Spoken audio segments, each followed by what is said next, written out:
To A.G. Dostoyevsky, Hotel d'Alger, Ems, July 30th, August 11th, 1879. My dear friend and incomparable little wife, Anya. I got your letter of the 24th yesterday. I'm writing you this today, the 30th, and it will go off tomorrow. By now, you must have received all my letters from Ems, and I know how things stand.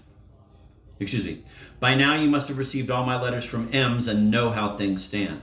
But it is awful that it should take so many days to get an answer to one's letter. That is an excruciating thought. I kiss and hug you. I thank Lilechka for her little letter, and I congratulate Fedja on the fish.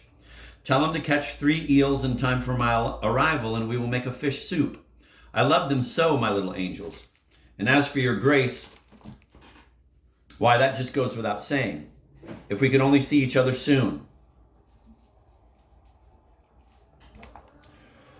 Here I feel so lonely and depressed that it really hurts. There's not a soul I know here, nothing but alien foreign mugs. The mornings are foggy and cold.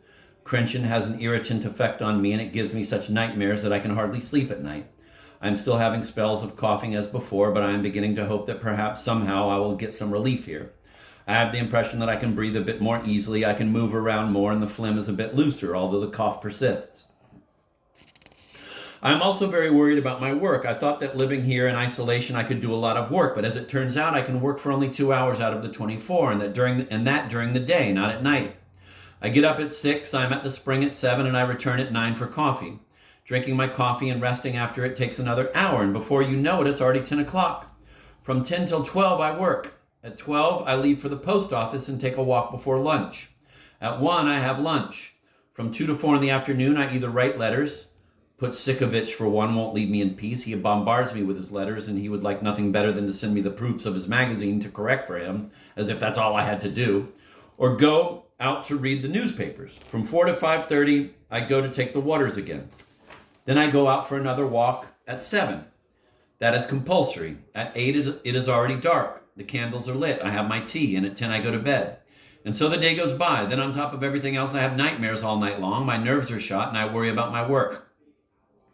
Oh, what a holiday it will be when at last I send the manuscript off to Russian messenger.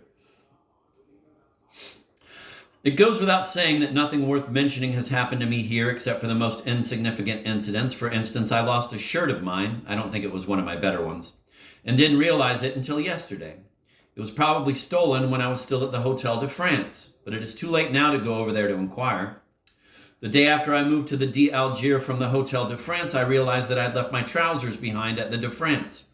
I went over there, and the flunky looked embarrassed. It turned out that he had already put them well out of the way in his own trunk. I got my trousers back and took them with me, but I am sure that besides the trousers, I had left my shirt behind as well. Here in the Hotel d'Alger, there is no one who would have stolen it. The second incident came when I bought myself an umbrella. The day before yesterday, on Saturday at noon, I started my gargling treatments. It is done in a room in which there are 50 stands for people who are gargling. I had put my umbrella in a corner, and when I left, I forgot about it. Quarter of an hour later, I realized I had forgotten it and went back, but it was gone. Someone had made off with it. It had rained that night and all morning that day, and I thought to myself, tomorrow is Sunday and the stores will be closed. What shall I do if it rains tomorrow? So I went and bought myself what looked like a really lousy umbrella, a silk one, of course, for 14 marks, 6 rubles in our money. The shopkeeper, a miserable yid, who sold it to me, said to me, "Did you ask the police about your umbrella?" "Are there police at the casino?" "Yes, there's a post there." I hadn't even known about it. I went there, asked about it, and they gave me back my lost umbrella on the spot. It had been brought in quite some time ago. What a pity. I offered 2 marks to that scoundrel of a shopkeeper to take back his umbrella and give me back 12 marks, but he refused. A real shame. Money is the only thing that counts. The third incident concerns my yid neighbors in the Hotel d'Alger. For 4 days I sat there and endured their chatter next door, a mother and son. They talked pages, whole volumes of talk, non-stop, without the slightest respite. And worst of all, it's more like squealing than shouting, like in a kagol. The Russian word kagol, derived from the Hebrew word gahal, a meeting, referred to the assembly of elders of the Jewish communities.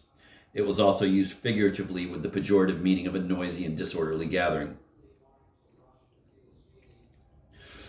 Like in a kagol or a prayer hall, completely oblivious to the fact that they're not the only people in the house. Although they are rich, Russian yids, they're from somewhere in the western regions, from Kovno. Since it was already 10 o'clock and time to go to sleep, I yelled as I was getting into bed, Ah, those damned yids, will they ever let you sleep? The next day, the landlady, Madame Bach, looked in and told me that her yids had complained that they had been offended by me, that I had called them yids, and that they were checking out of their room. I told the landlady that I was going to leave myself because her yids were more than I could stand. You couldn't read, write, or even think straight. The landlady was terribly upset by my threatening to leave and said that she would rather get rid of the yids, but she offered me a splendid suite upstairs that will be available in a week's time.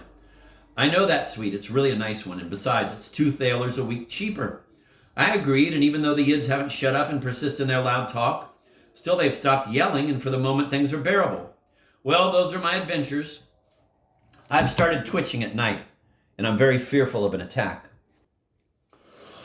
Now about you, I gather that you are going to the Nil on the 6th. I don't want to bother and pester you, my sweet darling, but do take a couple addressed envelopes and a sharpened pencil along with you, and whenever you come to a post office, drop me a note, even if it's only 3 lines in pencil, and take good care of the children. Take care of yourself too, like the apple of my eye. Do it for me. Do you hear, Anka? For me and for me alone. So you are gadding about and going to balls, milady, for what purpose? Anka, my darling, stay healthy, my sweet. Don't catch cold. Take good care of yourself. We need you, the children and I. I pray for you all, and while I am praying, all sorts of strange thoughts come to me. I cannot suppress them, and they upset my nerves. Already I have an accumulation of the sort of secrets we usually tell each other on the very first day of my return after a long absence, right after dinner, like in the old days when we locked up to count our money. Anka, I'm dying to hug you, not only in that sense, but in that sense too. I feel as if I were on fire. As for the bees, whatever that may be, forget about them completely, or at least don't dream about them. Although I cannot control the dreams of my little wife, a few words heavily crossed out. May she remain my wife. I kiss you, first your little lips, then your little hands, then your little feet, then the whole of you. Kiss the children. Tell them that I want them to obey you, especially during your journey to the Nil. Look after them, my darling. I am terribly worried. I have almost another month to stay here. What a horror, F. Dostoyevsky. You may go to balls, milady, provided you do not forget me. My regards to all, to the priest and to Anya Vasilevna especially, and send me the 100 rubles. I will bring back with me whatever is left over. The ruble has again dropped on the exchange. I expect to get your promised letter tomorrow. Anya, my sweet, don't you dare lose weight. On the contrary, put some on. But above all, get healthier and healthier. Once again, I kiss the children. Notes. The Nil Stoblinsky Hermitage, founded in the middle of the 16th century, was located on an island in Lake Seliger, about 90 miles southeast of Staraya Russa. Anna Vasilevna Korvin-Krukovskaya, Jacquard, was spending the summer in Staraya Russa with her family.